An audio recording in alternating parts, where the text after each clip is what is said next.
Okay, so hello વિદ્યાર્થી મિત્રો, કેમ છો તમે બધા? હું સંકેત સર ફરી એક વખત આજના વિડીયો લેક્ચરમાં તથા આપણી યુટ્યુબ ચેનલ ઉપર આપ સૌનું હાર્દિક સ્વાગત કરું છું. મિત્રો, આજનો સેશન ખૂબ જ ઇન્ટરેસ્ટિંગ થવા જવાનો છે, કારણ કે આજે આપણે ધોરણ 12નો વિષય નામાના મૂળ તત્વોનો ભાગ 1 ની અંદર પ્રકરણ નંબર 3 જેનું નામ છે પાઘડીનું મૂલ્યાંકન અને પ્રકરણ નંબર 1 જેનું નામ છે ભાગીદારીનો વિષય પ્રવેશ ટેક્સ્ટબુકના તમામ પોઈન્ટ સાથે કમ્પ્લીટ કરી દીધા છે. અને આ સેશનથી આપણે જે આપણું પ્રકરણ નંબર 2 છે, જે તમારા બોર્ડના પ્રશ્નપત્રમાં સૌથી વધારે વેઇટેજ ધરાવે છે, એ ચેપ્ટરનું નામ છે ભાગીદારી પેઢીના વાર્ષિક હિસાબો. આજથી આપણે શરૂ કરવાના છીએ. અને આ ચેપ્ટરમાંથી જે રીતે મેં તમને કીધું એ રીતે 11 માર્કની અંદર વિભાગ એફમાં એક દાખલો ફરજિયાત આવવાનો છે. તો મિત્રો, જ્યારે કોઈ એક જ પ્રકરણમાંથી એક જ દાખલો, અને એ પણ 11 માર્કમાં, કે જે સૌથી હાઈએસ્ટ વેઇટેજ કહેવાય, આવવાનો હોય તો ડેફિનેટલી આ ચેપ્ટરનું મહત્વ કેટલું વધારે હશે તમે અહીંયા જ સમજી શકો છો. અને 11 માર્કનો એક દાખલો હોય એટલે એ દાખલાની સાઇઝ પણ ખાસી મોટી હશે. ઘણી બધી વસ્તુઓ આપણે કવર કરવાની હશે. તો એટલા માટે થઈને જ આપણે આ ચેપ્ટરની અંદર ઘણી બધી વસ્તુઓ શીખવા જઈ રહ્યા છીએ. પણ મારી તમને બધાને વિનંતી છે કે જો તમે આ ચેનલ ઉપર, આ વિડીયો ઉપર પહેલી જ વખત આવ્યા છો, તો તમને આ પ્રકરણમાં હું સમજાવવાનો છું, એમાં તમને સમજણ પડશે નહીં. આ પ્રકરણને શીખવા માટે થઈને બે વસ્તુ તમારે પહેલાં સમજવી પડે. એ છે ધોરણ 11ની અંદર જે વ્યક્તિગત માલિકીની પેઢીના વાર્ષિક હિસાબો નામનું ચેપ્ટર છે, એ તમારે પહેલાં વ્યવસ્થિત શીખવું પડે. અને બીજા નંબર ઉપર ધોરણ 12ની અંદર ભાગ 1માં જે પહેલું ચેપ્ટર છે, જે આપણે હમણાં જ કમ્પ્લીટ કર્યું, આની પહેલાં ભાગીદારીનો વિષય પ્રવેશ, એ પણ તમારે સરસ રીતે સમજવું પડે. અને જે બાકી નામાના મૂળ તત્વોના જે અમુક બેઝિક નિયમો છે, એ તો બધા તમને ખબર હોવી જ જોઈએ. જો આ તમને ખબર હશે તો મિત્રો, આ ચેપ્ટરની અંદર હું તમને શીખવાડવાનો છું, એનામાં એ વસ્તુમાં સોનામાં સુગંધ ભળવા જેવું ખૂબ સરસ કામ થવાનું છે. રેડી છો આપ બધા? તો મેં કીધું એ પ્રમાણે તૈયારી રાખીને જ આ ચેપ્ટરમાં આપણે આગળ વધવાનું છે. તો ચલો, હવે વધારે સમય લીધા વગર સીધા જ આપણે ટેક્સ્ટબુક ઉપર આવી જઈએ અને પ્રકરણને આપણે શ્રી ગણેશાય નમઃ કરી દઈએ. ઓકે, સો ચેપ્ટર તમે જોઈ શકો છો કે તમારી સ્ક્રીન ઉપર આવી ગયું છે. હવે આપણે ખાસ જ્યારે બી ચેપ્ટરની શરૂઆત કરીએ ત્યારે સૌથી પહેલાં આ ચેપ્ટરમાંથી કયા કયા સેક્શનમાં કેટલા માર્ક્સના પ્રશ્નો પૂછાય છે, એટલે ચેપ્ટરનું વેઇટેજ શું છે ત્યાંથી શરૂ કરતા હોઈએ છીએ. આમ તો મિત્રો, તમને મેં આ ચેપ્ટરનું વેઇટેજ કહી દીધું છે, એટલે વધારે મારે તમને જણાવવાની જરૂર નથી. છતાંય તે તમે તમારી ક્લાસ વર્કમાં ચેપ્ટરની શરૂઆત કરતા હોય મિત્રો, તો આ પ્રમાણે તમારે લખી દેવાનું છે કે આ ચેપ્ટરમાંથી જે તમારો બોર્ડનો પ્રશ્નપત્ર હશે, એમાં વિભાગ 1માં એક જ પ્રશ્ન આવશે. કેટલા પ્રશ્ન આવશે મિત્રો? એક જ પ્રશ્ન હશે, રાઈટ? એક જ પ્રશ્ન. અને હું જો ગુણની વાત કરું, એક પ્રશ્ન હશે જેના ગુણ હશે 11, એટલે કે 11 માર્ક. એટલે કે આ ચેપ્ટરનું જે કુલ ભારાંક જોઈએ તો એ પણ 11 માર્ક થઈ જશે. અને હા મિત્રો, બીજી વસ્તુ હું તમને કહી દઉં કે વિભાગ એફમાં જેટલા પ્રશ્ન પૂછાય છે, એમાં તમને ઓપ્શનમાં કોઈ પ્રશ્ન મળવાના નથી. એટલે આ પ્રશ્ન તમારે ફરજિયાત એટેમ્પ્ટ કરવાનો થશે. ક્લિયર છે? ચલો, હવે આપણે શરૂઆત કરી દઈએ છીએ મિત્રો. તો સૌ પ્રથમ આપણને આમ તો આમ જોઈએ તો શરૂઆતમાં 1-2 પોઈન્ટ જ ખાલી થિયરીના આપેલા છે. જરૂર નથી, થિયરી પૂછાતી નથી, પણ છતાંય આપણે એક વખત ગોથરું થઈ જઈએ કે આપણને શું કહેવા માંગે છે. તો સૌથી પહેલાં પ્રસ્તાવનામાં આપણને આપેલું છે કે જેવી રીતે આપણે 11મા ધોરણમાં વ્યક્તિગત એકાંકી પેઢીના આપણે જે રીતે વાર્ષિક હિસાબો શીખ્યા, કે જેની અંદર આપણને ખ્યાલ આવે કે કાચો નફો એટલે કે ધંધાની નાણાકીય પરિણામ શું છે, બરાબર છે, અને ધંધાની નાણાકીય પરિસ્થિતિ જાણવા માટે થઈને આપણે વાર્ષિક હિસાબો બનાવતા હોઈએ છીએ. એવી જ રીતે હવે અહીંયા આપણે જે ભાગીદારી પેઢી છે, એની પણ નાણાકીય પરિસ્થિતિ કે નાણાકીય પરિણામ જાણવા માટે થઈને આપણે વાર્ષિક હિસાબો બનાવીશું. અને હવે જે અહીંયા વાર્ષિક હિસાબો બનાવીશું એની અંદર પહેલા નંબર ઉપર વેપાર ખાતું, બીજા નંબર ઉપર મિત્રો નફા નુકસાન ખાતું, ત્રીજા નંબર ઉપર નફા નુકસાન ફાળવણી ખાતું, ચોથા નંબર ઉપર મૂડી ખાતા અને ચાલુ ખાતા જરૂરિયાત પ્રમાણે, અને પાકું સરવૈયું. આટલી વસ્તુ મિત્રો આપણે બનાવવાની થશે. રાઈટ. હવે બીજો પોઈન્ટ જોઈ લઈએ કે ભાઈ આ વાર્ષિક હિસાબો બનાવવાનો હેતુ શું છે. તો આમ તો મિત્રો હેતુ બહુ આનો ક્લિયર છે. પહેલા નંબર ઉપર ધંધાની કાચો નફો કે કાચી ખોટ આપણે જાણવી હોય તો એ જાણી શકીએ. ચોખ્ખો નફો કે ચોખ્ખી ખોટ આપણે ધંધામાં કેટલી થઈ પર્ટિક્યુલર એક વર્ષની અંદર, તો આપણે એ પણ વાર્ષિક હિસાબોથી જાણી શકીએ. ત્રીજા નંબર ઉપર દરેક ભાગીદારના ભાગે કેટલો નફો આવ્યો કે કેટલી ખોટ આવી, એને કહેવાય વહેંચણી પાત્ર નફો અને વહેંચણી પાત્ર ખોટ. તો એ પણ મિત્રો આપણે જાણી શકીએ.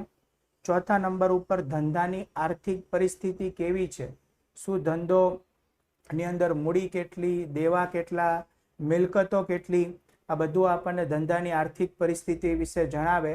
તો એના માટે આપણે એક સરવૈયું બનાવીએ છીએ જેનું નામ છે પાકું સરવૈયું. તો ધંધાની આર્થિક પરિસ્થિતિ પણ આપણે જાણી શકીએ. અને પાંચમા નંબરનો હેતુ છે કરવેરાના હેતુ માટે.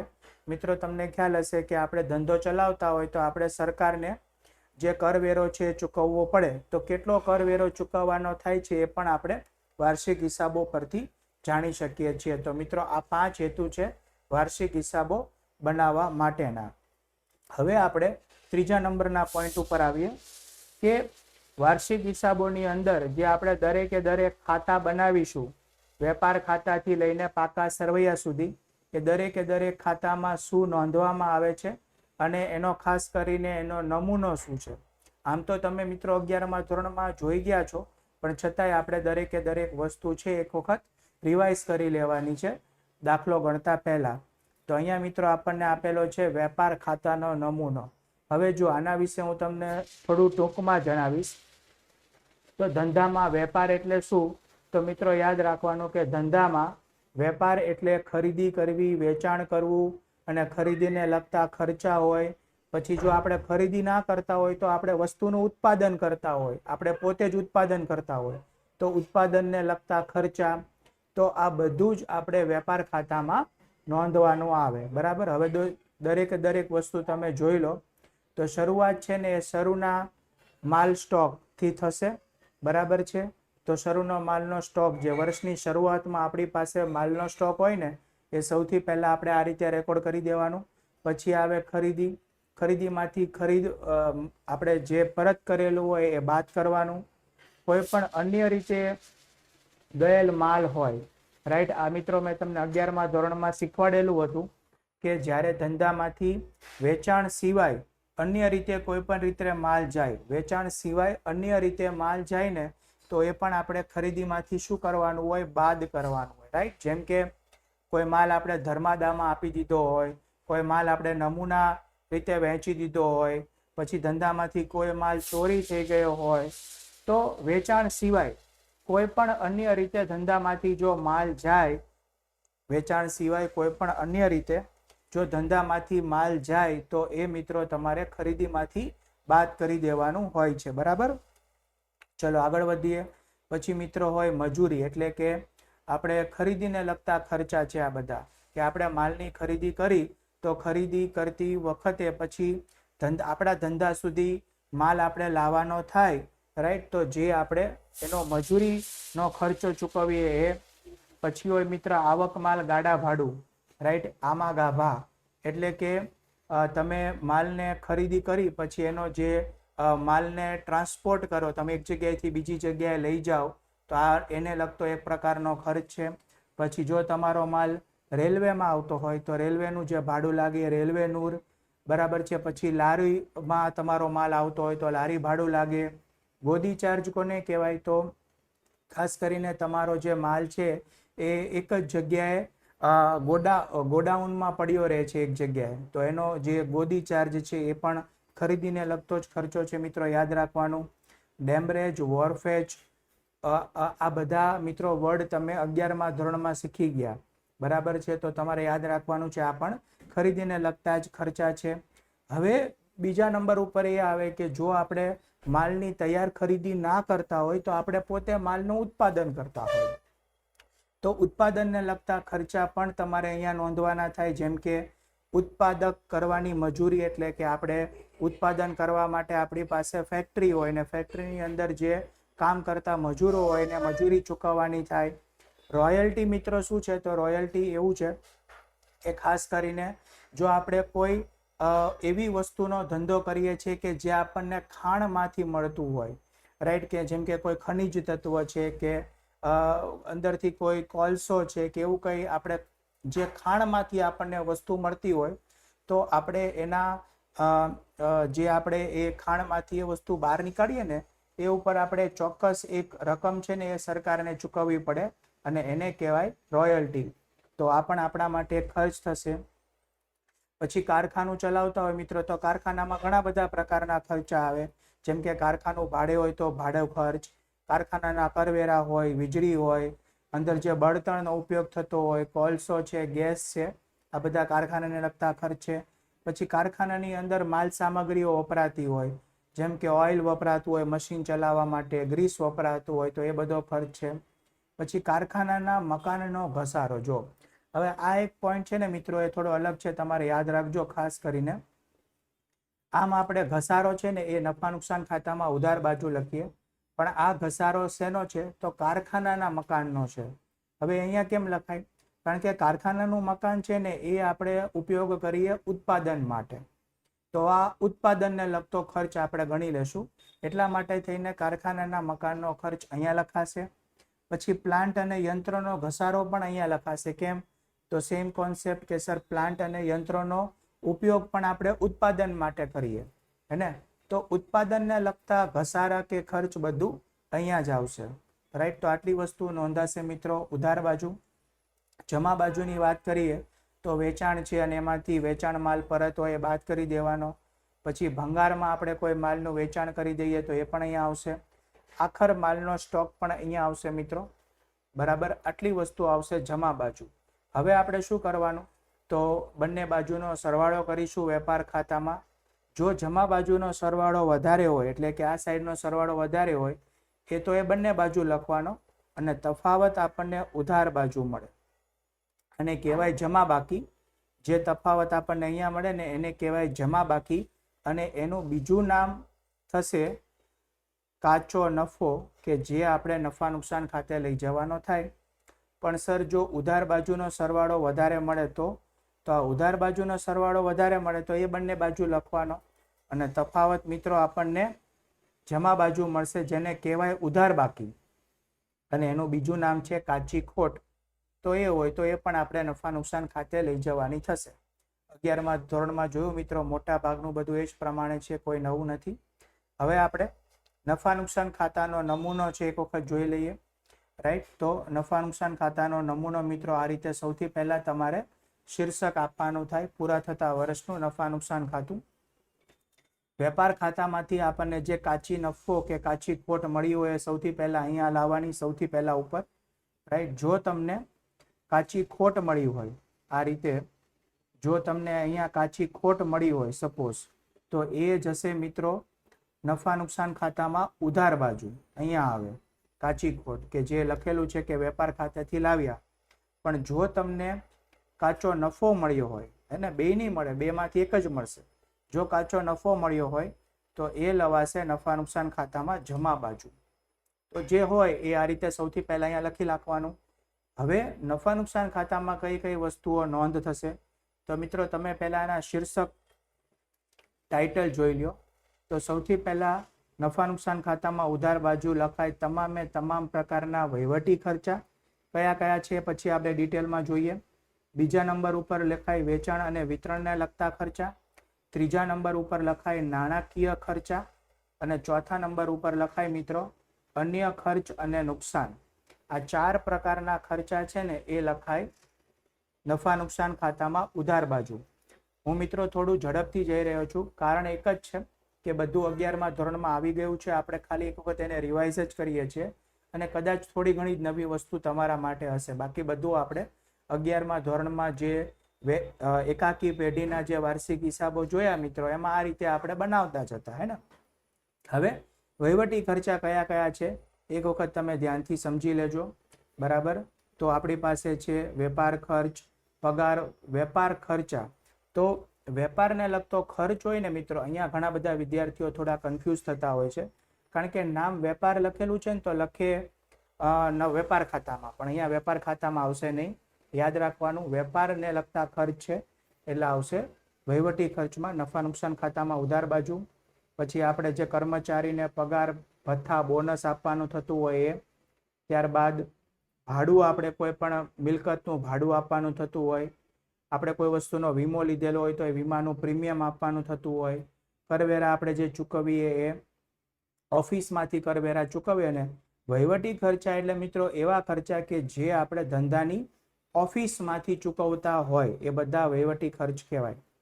ટપાલ ખર્ચ, હવે તો ટપાલ ખર્ચ હોતો નથી, પણ છતાંય આપણે ટપાલની સાથે કોઈ કુરિયર કરેલું હોય, રાઈટ, તો એ બધા ખર્ચ આપણે અહીંયા કરીશું. સ્ટેશનરી અને છપામણીનો ખર્ચ, ઓફિસમાં આપણે જે સ્ટેશનરી લઈએ એ. કાનૂની ખર્ચ, આપણે કોઈ લીગલ એક્સપેન્સ, રાઈટ, જે ચૂકવવાનો થતો હોય. ઓડિટ ફી એટલે મિત્રો આપણે જે હિસાબો બનાવીએ છીએ આ બધા, એ હિસાબોને તમે ચાર્ટર્ડ એકાઉન્ટન્ટ પાસે ચેક કરાવો, એનો જે ખર્ચ આવે એને ઓડિટ ફી કહેવાય. વીજળી ખર્ચ, જે લાઇટનું બિલ આવે એની વાત છે. પછી આપણે જે કર્મચારીઓ માટે પ્રોવિડન્ટ ફંડ બનાવેલું હોય ને, તો એમાં દર વર્ષે આપણે ચોક્કસ રકમનો ફાળો આપવાનો થતો હોય, તો એ પણ આપણે અહીંયા ઉધાર બાજુ લખાશે. તો આ બધા થઈ ગયા મિત્રો વહીવટી ખર્ચા. વેચાણ વિતરણનો ખર્ચમાં શું આવશે? તો આવે જાવક માલ ગાડા ભાડું. જો હવે આપણે તમે જોયું હતું કે આપણે વેપાર ખાતામાં ઉધાર બાજુ લખ્યું હતું આવક માલ ગાડા ભાડું, હે ને, અહીંયા હતું. જો કારણ કે અહીંયા શું કામ લખ્યું હતું સર? કારણ કે આ ખરીદીને લગતો ખર્ચ છે એટલે આપણે અહીંયા લખ્યું. પણ જાવક માલ ગાડા ભાડું છે ને એ વેચાણને લગતો ખર્ચ છે, એટલે વેચાણને લગતા બધા ખર્ચા પાછા આવશે નફા નુકસાન ખાતામાં ઉધાર બાજુ. એવી જ રીતે વેચાણ કરવા માટે થઈને આપણે સેલ્સમેન રાખેલા હોય તો એના પગાર, કમિશન જે ચૂકવવાનું થાય એ. વેચાણ કરવા માટે આપણે જાહેરાત કરીએ, રાઈટ, આપણે જે વેચાણ કરવા માટે આપણે આપણા ગ્રાહકોને શું આપીએ? તો વટાવ આપીએ, ડિસ્કાઉન્ટ આપીએ, તો એ પણ અહીંયા આવશે. પછી વટાવ અનામત, હવે આપણે દર વર્ષે વટાવ આપતા હોય તો આપણે વટાવ માટે ચોક્કસ રકમ અલગ રાખેલી હોય, એને કહેવાય વટાવ અનામત, તો એ પણ અહીંયા લખાશે. પછી ઘણી બધી વખત એવું હોય કે આપણે વેચાણ કરવા માટે આપણે શોરૂમ ઓપન કરેલા હોય, જ્યાં ગ્રાહકો આવીને વસ્તુની ખરીદી કરી શકે, તો એ શોરૂમ શેના માટે હોય? વેચાણ કરવા માટે, તો એ વેચાણને લગતા ખર્ચ થઈ ગયા, બરાબર છે મિત્રો. તમે ઘણા બધા આનું એક્ઝામ્પલ આપું તો તમે જોયા હશે કે MRF કંપની છે ને, તો MRF કંપનીના પોતાના શોરૂમ હોય છે, હે ને. પછી બીજા આપણે નામ લઈએ તો ખાસ કરીને તમે કપડાના આવા ઘણા બધા શોરૂમ્સ છે જોયેલા હશે, રાઈટ, ઝુડિયો છે, તો આ બધી અલગ અલગ કંપની છે ટાટાની, બરાબર. તો એવા ઘણા બધા એક્ઝામ્પલ છે. તો એ શું કરે કે કંપની તો ઉત્પાદન તો કરતી જ હોય વસ્તુનું, ઉત્પાદન કર્યા પછી વેચવું તો પડે ને, તો વેચવા માટે જઈને કંપની પોતાના શોરૂમ ઓપન કરે અલગ અલગ જગ્યાએ, હે ને. ટાટા કેપિટલ, રાઈટ, ટાટાનું જે તમે પછી આ ઇલેક્ટ્રોનિક્સના જે શોરૂમ જોવો છો એ બધા કંપનીના શોરૂમ્સ હોય ડાયરેક્ટ, બરાબર. તો એ શોરૂમમાં જે ખર્ચા આવે, શોરૂમ શેના માટે હોય? વેચવા માટે હોય, એના ખર્ચા બધા લખવાના. વખાર ખર્ચ, વખાર એટલે ગોડાઉન, સ્ટોક રાખવા માટે થઈને આપણે વખાર રાખેલી હોય ને. વખાર તમારા માટે કદાચ જૂનો શબ્દ હશે, બહુ વર્ષો પહેલા વખારનો ઉપયોગ થતો હતો કે જ્યાં આપણે સ્ટોક રાખવાની જરૂર પડે, માલનો સ્ટોક રાખવો પડે, તો જ્યાં સ્ટોક રખાય ને એને શું કહેવાય? વખાર કહેવાય. વખાર એટલે જેને આપણે આજની ભાષામાં ગોડાઉન શબ્દનો ઉપયોગ કરીએ છીએ, વખાર, તો એને રાખવા માટે જે ખર્ચા આવે. પછી મિત્રો આજકાલના સમયમાં તમને ખબર છે કે વસ્તુનું પેકિંગનું મહત્વ ખૂબ વધી ગયું છે ને. ગ્રાહકોને કેવું હોય કે આકર્ષક પેકિંગ હોય ને એવું ગમે, તો એ પેકિંગ કેવી રીતે સરસ બનાવું કે જેમાં દરેક પ્રકારના ગ્રાહકોને સરસ રીતે વસ્તુને વાપરી શકે, તો એ તમારે પેકિંગ કરતી વખતે ધ્યાનમાં રાખવાનું હોય. પછી એનું ઉપર લેબલિંગ છે, એનું જે તમે પેકિંગ કરો એનું કાગળ એટ્રેક્ટિવ બનાવો, ડિઝાઇન એટ્રેક્ટિવ બનાવી, એટલે તો એના પાછળ કંપની છે ખર્ચો, મતલબ ધંધા છે ખર્ચા કરતા રહેતા હોય છે. તો પેકિંગને લગતા બધા ખર્ચા આપણને આપેલા હોય તો આમાં લખી નાખવાના, રાઈટ. તો આ મિત્રો શેના થયું? તો આ થયું તમારા વેચાણ વિતરણને લગતા ખર્ચા. હવે આપણે જોઈએ નાણાકીય ખર્ચા. તો મિત્રો આપણે ધંધો ચલાવવા માટે પૈસાની જરૂર પડે. હવે એવું બને કે ઘણી બધી વખત આપણે પૈસા બહારથી લાવેલા હોય, એટલે કોઈની પાસેથી લોન લીધેલી હોય, બેંક પાસેથી પૈસા લીધેલા હોય તો આ બધાનું વ્યાજ આવે. એને કોઈ આપણને ફ્રીમાં પૈસા નહીં આપે, બધું શું લે આપણી પાસેથી વ્યાજ લે. તો અલગ અલગ પ્રકારનું વ્યાજ આપણે આમાં લખીશું. જેમ કે ભાગીદારની લોનનું વ્યાજ, ભાગીદારે જ પેઢીને લોન આપેલી છે તો એની લોનનું વ્યાજ અહીંયા લખાશે. પછી બેંક ઓવરડ્રાફ્ટ, બેંક આપણને ટૂંકા સમય માટે વધારે પૈસા ઉપાડવાની ફેસિલિટી આપે, એને કહેવાય બેંક ઓવરડ્રાફ્ટ. તો એ પણ વ્યાજ હોય તો એ પણ અહીંયા લખાશે. પછી આપણે બેંક પાસેથી જ કોઈ લાંબા ગાળાની લોન લીધેલી હોય તો લોનનું વ્યાજ અહીંયા આવશે. પછી મિત્રો બેંક આપણી પાસેથી અલગ અલગ પ્રકારના ચાર્જીસ લેતી હોય, કમિશન લેતી હોય, કારણ કે બેંક આપણે ઘણી બધી સુવિધાઓ આપે. એને કોઈ સુવિધા ફ્રીમાં ન હોય, બધાના ચાર્જીસ હોય. તો ચાર્જીસ, કમિશન આ બધું અહીંયા લખાશે. અને ખાસ કરીને આપણે કોઈ આપણા પેઢીમાં કોઈ મેનેજર છે તો મેનેજરને પણ આપણે જે કમિશન આપીએ, પગાર તો હોય જ, પગાર ઉપર જે કમિશન આપીએ તો એ પણ અહીંયા નાણાકીય ખર્ચમાં છે લખવાનું થશે. બરાબર છે. ચલો હવે કોઈ એવા ખર્ચા છે કે જે કોઈ સ્પેસિફિક આપણે અલગ કેટેગરીમાં નથી લખતા તો એને આપણે અન્ય ખર્ચ કે નુકસાનમાં લખી નાખવાનું રહે. જેમ કે ધર્માદા માટે આપણે જે ધર્માદો કર્યો હોય એનો ખર્ચ આવે. પછી ઓફિસની મિલકતો પરનો ઘસારો આવે.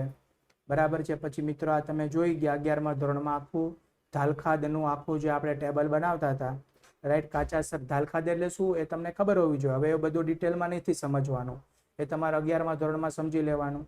તો કાચા સરવૈયાની ધાલખાદ, હવાલાની ધાલખાદ, હવાલાની ધાલખાદ અનામત, એમાંથી બાદ કરવાનું કાચા સરવૈયાની ધાલખાદ અનામત. આખું ટેબલ છે, 4 વસ્તુ એની અંદર આવે, રાઈટ.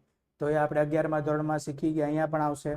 પછી ધંધામાં આગ લાગવાથી કોઈ નુકસાન થયું હોય, ચોરી થવાથી કોઈ નુકસાન થયું હોય, મિલકત જે ભાવની હોય એના કરતાં ઓછા ભાવમાં વેચવાથી આપણને જે નુકસાન થયેલું હોય, અને આ પ્રકારના ખર્ચ અને નુકસાન માટે આપણે કોઈ પ્રકારની પહેલેથી જોગવાઈ કરતા જ આવ્યા હોય તો આ બધું મિત્રો લખાશે અન્ય ખર્ચ અને નુકસાનમાં, રાઈટ. તો મિત્રો આ થઈ ગઈ આપણી આખી ઉધાર બાજુ.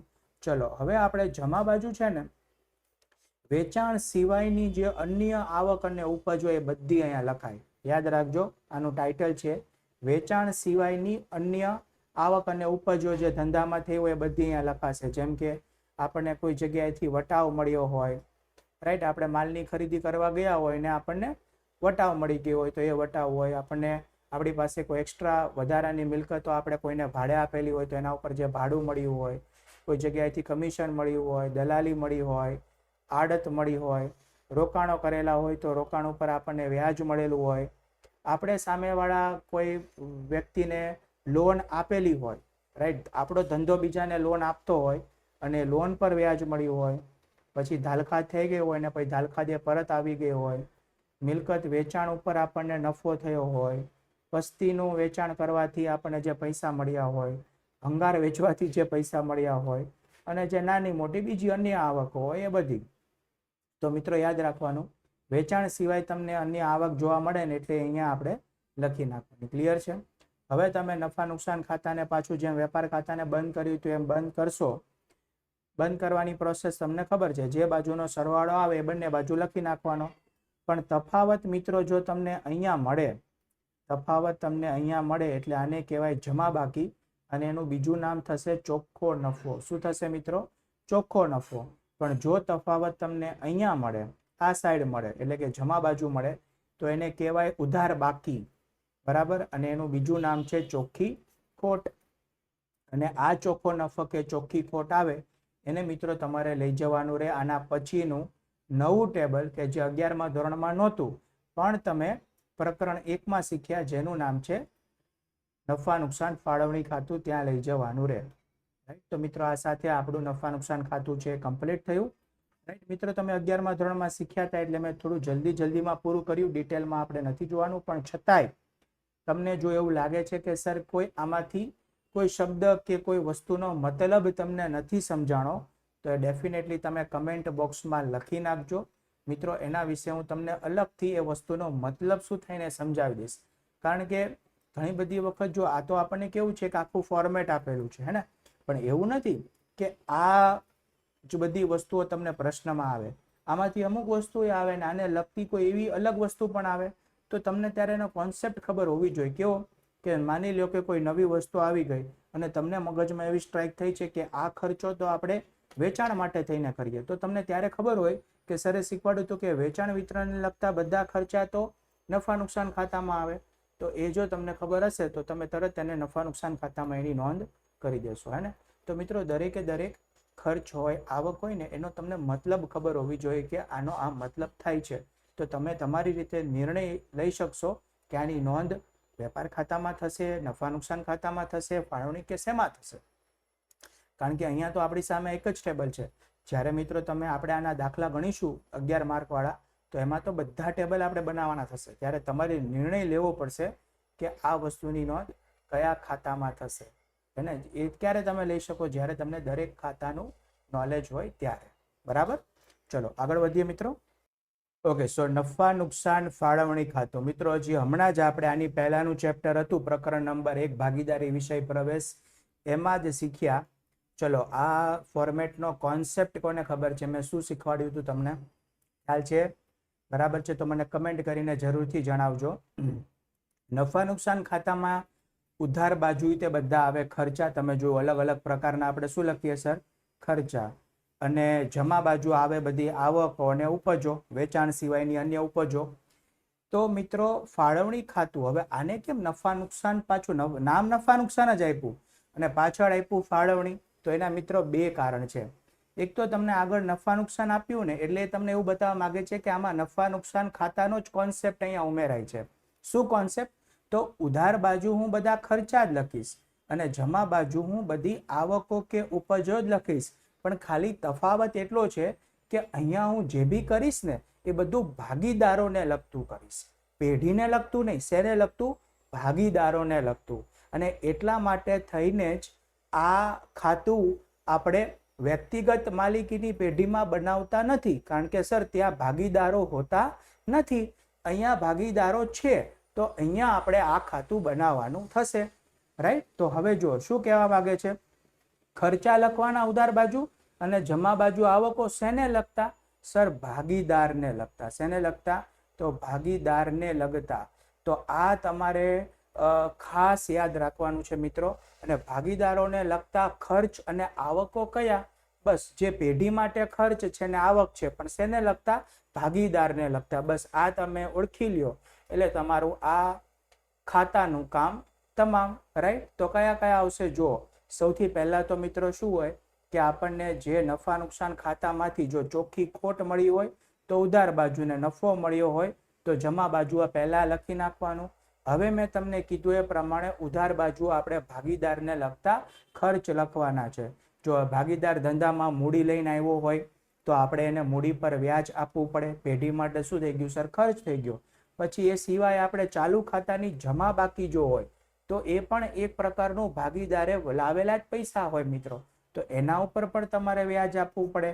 તો એ પણ પેઢી માટે ખર્ચ થઈ ગયો. આ સિવાય તમે ભાગીદારને કોઈ વધારાનો પગાર, બોનસ, કમિશન કે કઈ પણ વસ્તુ આપતા હોય મહેનતાણું, તો એ પણ પેઢી માટે ખર્ચ થઈ ગયો. એ પણ લઈ જવું પડે. બરાબર? આ ત્રણ વસ્તુ થઈ ગઈ, યાદ રાખવાનું. હવે એક એવું છે કે ઘણી વખત ઘણી બધી પેઢી છે ને એક એવી જોગવાઈ કરતી હોય કે આપણે નફાને વહેંચશું ને એ પહેલા એક્ઝેક્ટ આપણા ભાગમાંથી એટલે ભાગીદારોએ જે નફો વહેંચવાનો થાય ને ત્યારે જ, તો એમાંથી આપણે ચોક્કસ રકમ છે ને એની બચત કરીશું અને નામ આપી દેશું સામાન્ય અનામત. તો એટલા માટે થઈને મિત્રો અહીંયા લખાય છે. ઉપર કેમ નથી લખાતું?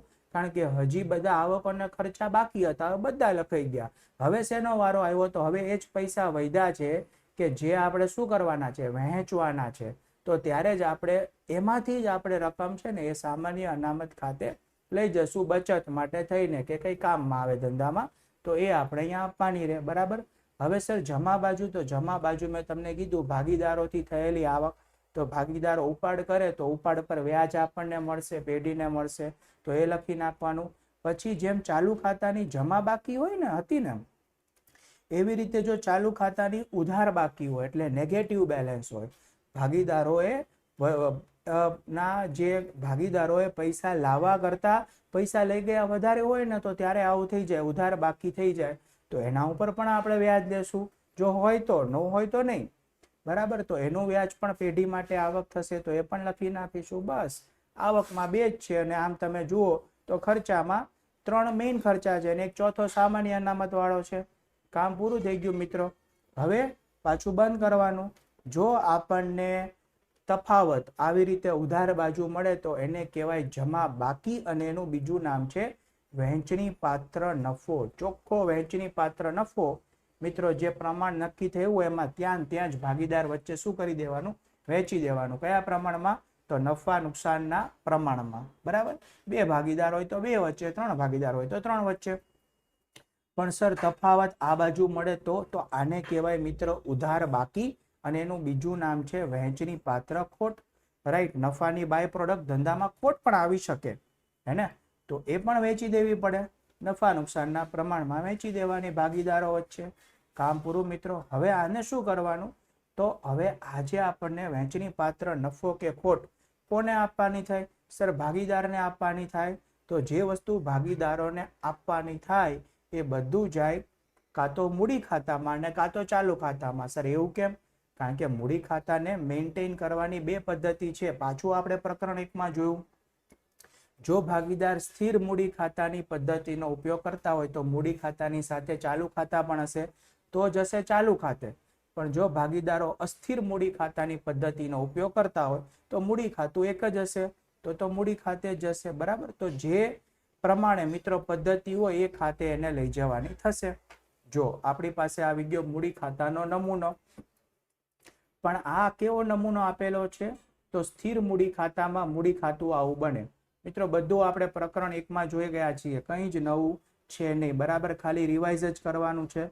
સૌથી પહેલા મૂડી ખાતાની જે શરૂની બાકી હોય એ જમા બાકી જ હોય મૂડી ખાતાની. મેં તમને કીધું હતું ને, મૂડી ખાતાની હંમેશા જમા બાકી જ હોય.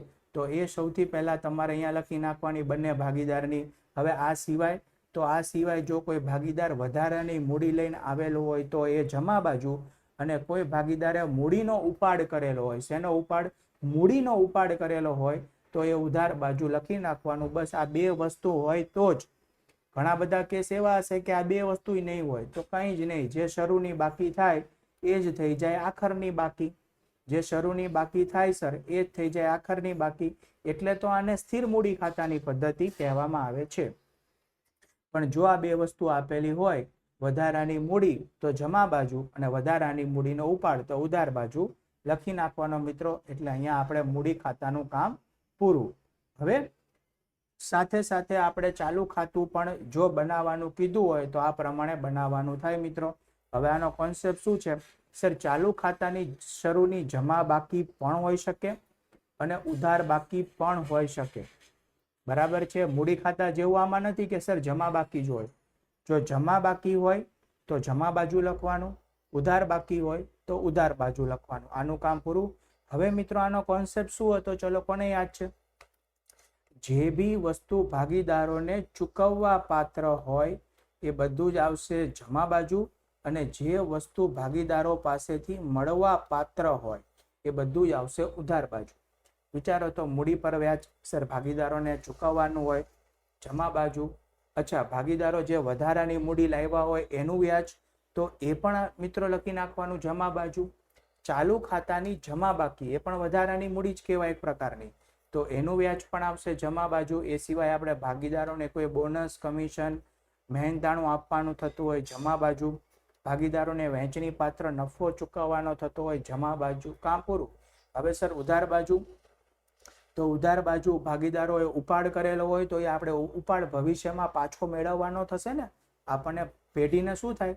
પાછો મળવા પાત્ર હોય એટલે એ ઉધાર બાજુ. એવી જ રીતે ઉપાડ પર વ્યાજ, ચાલુ ખાતાની ઉધાર બાકીનું વ્યાજ મિત્રો. બરાબર. અને વહેંચણી પાત્ર ખોટ, આ બધી વસ્તુ આવશે ઉધાર બાજુ. તો આટલું લખાઈ જાય. પછી છેલ્લે આપણે પાછું ખાતાને બંધ કરવાનું. જે 3 સ્ટેપની પ્રોસેસ મેં તમને પહેલા શીખવાડેલી છે એ જ રીતે. પહેલા નંબર ઉપર બંને બાજુનો સરવાળો, બીજા નંબર ઉપર જે સરવાળો વધારે હોય એ જ બંને બાજુ લખવાનો, અને ત્રીજા નંબર ઉપર જ્યાં સરવાળો ઓછો હોય ત્યાં તફાવત ફાઇન્ડ કરવાનો. તફાવત અહીંયા પણ આવી શકે અને અહીંયા પણ આવી શકે. જો અહીંયા તફાવત આવે મિત્રો તો એને કહેવાય જમા બાકી, અને આ જાય પાકા સરવૈયામાં મૂડી દેવા બાજુ. ક્યાં જાય મિત્રો? મૂડી દેવા બાજુ. અને જો ઉધાર બાકી આવે તો એ જશે મિલકત લેણા બાજુ. આ તમને ખબર હોવી જોઈએ, આ તમને ક્યાંય કોઈ કહેશે નહીં, આ ખબર હોવી જોઈએ, રાઈટ? કઈ બાકી આવે તો કઈ બાજુ લઈ જવાની, બસ. તો આ બાકી જો હવે આપણે લઈ જઈએ અહીંયા પાકા સરવૈયા, એના પછીનું પાકું સરવૈયું છે. આ છે મિત્રો પાકું સરવૈયાનું ફોર્મેટ, બરાબર? મેં તમને કીધું હતું જમા બાકી હોય તો મૂડી દેવા બાજુ. તો જો પહેલા આપણે ચેક કરી લખેલી છે આ ચાલુ ખાતાની જમા બાકી, હે ને? મૂડી દેવા બાજુ લાવી દીધી, પરફેક્ટ, ક્લિયર, બરાબર. અને એ જ રીતે જો કાયમી મૂડી ખાતા હોય તો એનું તો ફિક્સ જ છે, જમા બાકી જ હોય તો એ બી મૂડી દેવા બાજુ લખી જ દેવાની. પણ આ જે ચાલુ ખાતા છે ને એનું કાંઈ નક્કી નહીં, રાઈટ? જો જમા બાકી હોય તો મૂડી દેવા બાજુ, પણ જો ઉધાર બાકી હોય તો એ મિલકત લેણા બાજુ પણ લખેલી હશે, તમને બતાવી દઉં. જો આ રહી છે ચાલુ ખાતાની, ઉધાર બાકી હોય તો લખેલું જ છે સ્પેસિફિક, તો જ આપણે મિલકત લેણા બાજુ લખવાની, નહીતર લખવાની નહીં. તો સૌથી પહેલા ઉપરથી બાકી લઈ આવ્યા, પૂરું. હવે મિત્રો કોને યાદ છે પાકું સરવૈયું આપણે શેના માટે બનાવીએ? તો ચલો બહુ જ અગત્યનો પ્રશ્ન, પાકું સરવૈયું બનાવાય ધંધાની આર્થિક, ધ્યાન રાખજો મિત્રો, ધંધાની આર્થિક પરિસ્થિતિ જાણવા માટે, રાઈટ? આર્થિક પરિસ્થિતિ બધાને શબ્દ ખબર છે, આર્થિક પરિસ્થિતિ, બરાબર? તો ધંધાની નાણાકીય આર્થિક પરિસ્થિતિ તમારે જાણવી હોય કે આપણો ધંધો નાણાકીય રીતે મજબૂત છે, રાઈટ? કે નાણાકીય રીતે નબળો છે, કે કોઈ પણ પ્રકારની સિચ્યુએશન અઘરી પરિસ્થિતિ ઊભી થાય તો આપણે સહન કરી શકીશું કે નહીં સહન કરી શકીએ, કે ધંધામાં તકલીફ ઊભી થઈ જશે. તો મિત્રો જો તમારે ધંધાની નાણાકીય આર્થિક પરિસ્થિતિ જાણવી હોય તો એના માટે તમારે શું જોવું પડે? ચલો કોણ કહેશે? પાકું સરવૈયું જોવું પડે.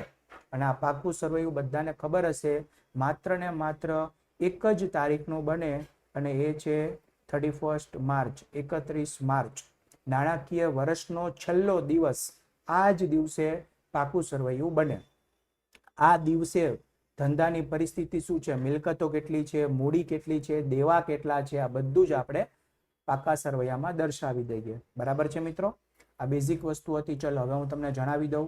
સૌથી પહેલા મૂડી દેવા બાજુ આપણે કાયમી મૂડી અને ચાલુ ખાતાની બાકી આ રીતે લખી દેવાની. મિત્રો તમને યાદ હોય ને તો તમે વ્યક્તિગત પેઢીમાં શું કરતા હતા ખબર છે? મૂડીનું આખું ટેબલ બનાવતા હતા, શરૂથી મૂડીથી લઈને આખરની મૂડી એ બનાવી શકાતું હતું. કેમ? કારણ કે સર ત્યાં ધંધાનો માલિક એક જ હતો, તો એક જ ટેબલની અંદર કામ પતી જતું હતું. હવે શું થાય? હવે તમે જો એવું કરવા જાઓ ને તો તમારે પહેલા ભાગીદાર માટે આખું ટેબલ, બીજા ભાગીદાર માટે બીજું ટેબલ, ત્રીજા ભાગીદાર માટે ત્રીજું ટેબલ, એ બધું બનાવવું પડે. તો આપણે શું કર્યું? એ આખા 3 ટેબલની આ બનાવવાની જગ્યાએ એને બહાર લઈ લીધા અને એને નામ આપી દીધા મૂડી ખાતા અને ચાલુ ખાતા. પછી શું કર્યું? પાછી એની જે આખરની બાકી આવે એ લાવીને મૂકી દીધી, એટલે વસ્તુ તો સરવાળે બધી સરખી થઈ ગઈ.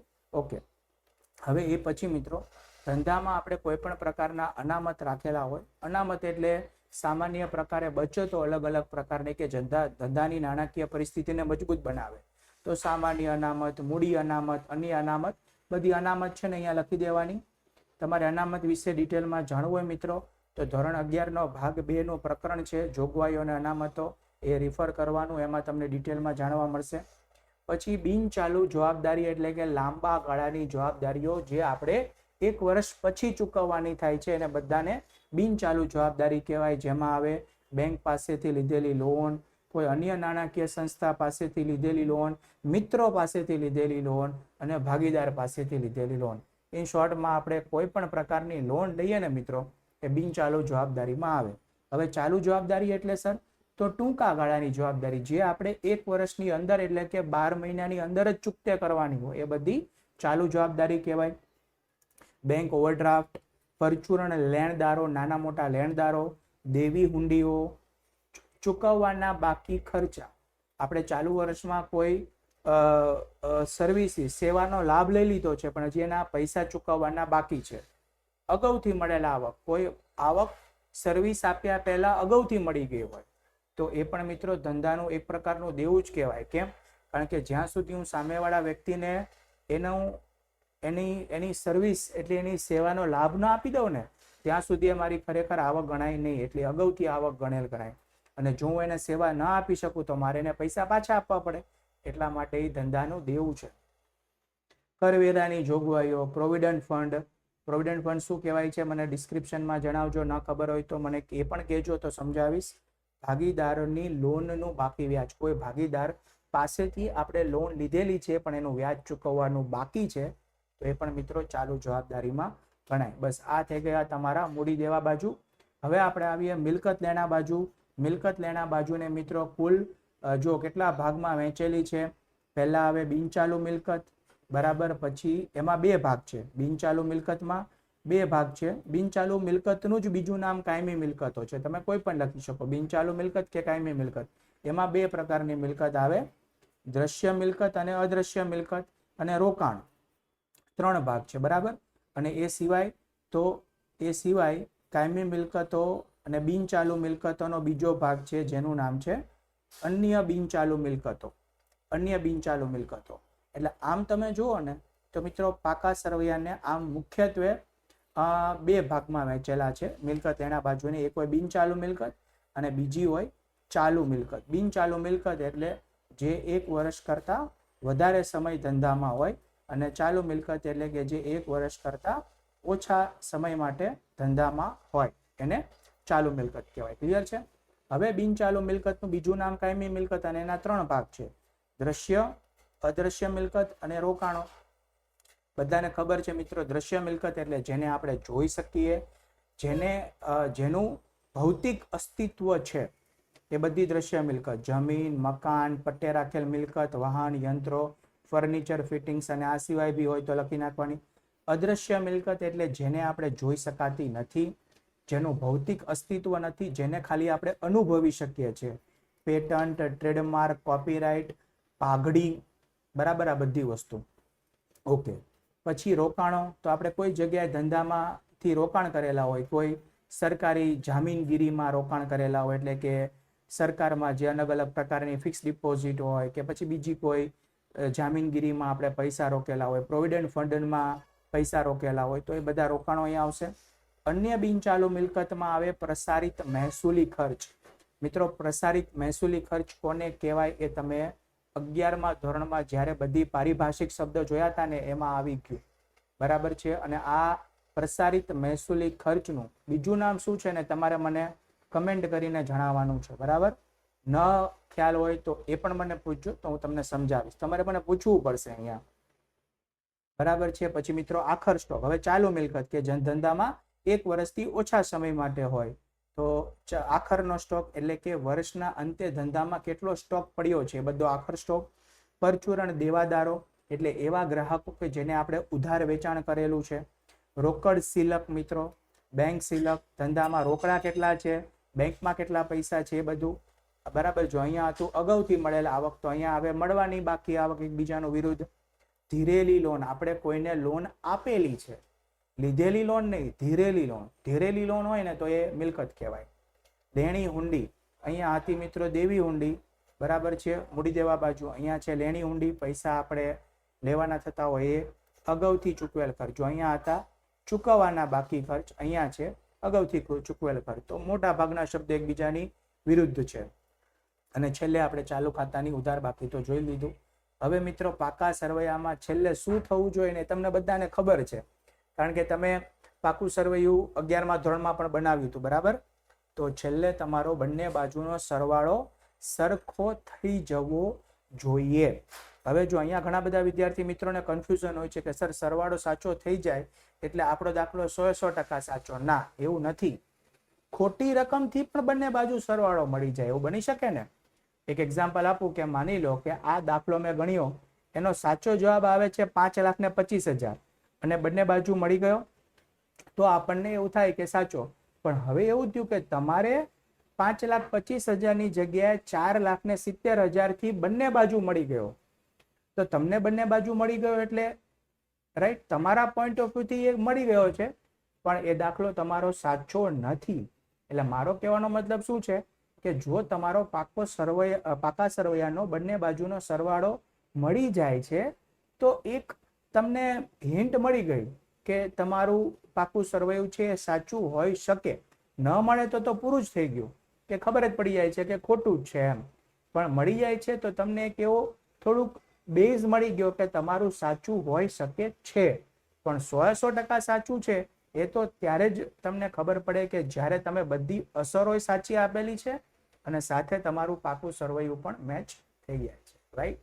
તો આ સાથે મિત્રો આપણે પાકું સરવૈયાનો જે નમૂનો હતો તથા તમામે તમામ નમૂના હતા એની આપણે અહીંયા સમજ પૂરી કરી. ઓકે, સો આ સાથે અપેક્ષા રાખું છું મિત્રો કે તમને દરેકે દરેક જે આપણે ફોર્મેટ જોયા વેપાર ખાતેથી લઈને પાકા સરવૈયા સુધી અને એની અસરો તમને કઈ સાઈડ અને કયા ખાતામાં નોંધાય એની સમજ મળી ગઈ હશે, રાઈટ? અત્યારે તો આ સેશન ખાલી એવું સમજી શકાય કે આગળના બધા કોન્સેપ્ટનું રિવિઝન જ હતું, પણ હવે આપણે અત્યારે એની આ પ્રેક્ટિસ કરવાની છે એટલે એક વખત એના ગો થ્રુ થઈ જવું આપણા માટે જરૂરી હતું. એટલે મેં થોડું ઝડપથી, રાઈટ મિત્રો, બધા જ ખાતાની સમજ છે અહીંયા કમ્પ્લીટ કરી. પણ તેમ છતાંય તમને કોઈ એવો સ્પેસિફિક શબ્દ છે કે જેનો તમને મતલબ જ નથી ખબર કે સર આ શું થાય, અથવા તો કોઈ પણ તમને ડાઉટ છે, તો મિત્રો કમેન્ટ કરીને તમે મને ડેફિનેટલી પૂછજો. હું તમને એનું પૂરેપૂરું એક્સપ્લેનેશન આપવાનો પ્રયત્ન કરી દઈશ, રાઈટ? તો મિત્રો અહીંયા હું ખાસ કરીને આ લેક્ચરને અહીંયા કમ્પ્લીટ કરું છું. રીઝન ઇઝ ધેટ કે આપણે આના પછી ડાયરેક્ટ હવે દાખલા અને ઉદાહરણો જોવાના શરૂ કરવાના છે. પણ હું અત્યારે શરૂ કરીશ અને તમે હજી અત્યારે જ બધા ખાતા વિશે સમજ મેળવી છે તો એ બહુ જલ્દબાજી થઈ જશે. અહીંયા હું હોલ્ડ તમને એટલા માટે આપું છું કે તમે દરેકે દરેક ખાતાને પાછા 2-3 વખત જો એને રિવાઇઝ કરો મિત્રો, અને તમે તમારી રીતે કોઈ પણ એક, સપોઝ હું તમને એવું કહું કે આખર સ્ટોક, રાઈટ? તો તમે એવું વિચારો કે આખર સ્ટોકની નોંધ છે એ કયા કયા ખાતામાં ને કઈ કઈ બાજુ થાય. તો મિત્રો જો તમે આ યાદ રાખી લેશો ને તો તમારા માટે ધીમે ધીમે વાર્ષિક હિસાબો અસરની અસરો આપી, રાઈટ, દરેકે દરેક ખાતાનો સાચો જવાબ મેળવવો અને છેલ્લે પાકું સરવૈયા મેળવવું, જે આપણો મેઇન ગોલ છે, ત્યાં સુધીના બધા સ્ટેપ છે તમારા માટે આસાન થઈ જશે, રાઈટ? તો અહીંયા આપણે વિરામ એટલા માટે લઈએ છીએ કે તમારે ધીમે ધીમે આ દરેક ખાતાને અને એની નોંધને યાદ રાખી લેવાની છે. એ છે આજનું તમારું હોમવર્ક, રાઈટ? તો ફાઇન સ્ટુડન્ટ્સ, ચલો જલ્દીથી આપણે મળીશું નેક્સ્ટ સેશનમાં. આપણે શરૂ કરવાના છીએ આના દાખલાઓ. તો અહીંયા મને રજા આપશો. Thank you so much all of you and have a nice day.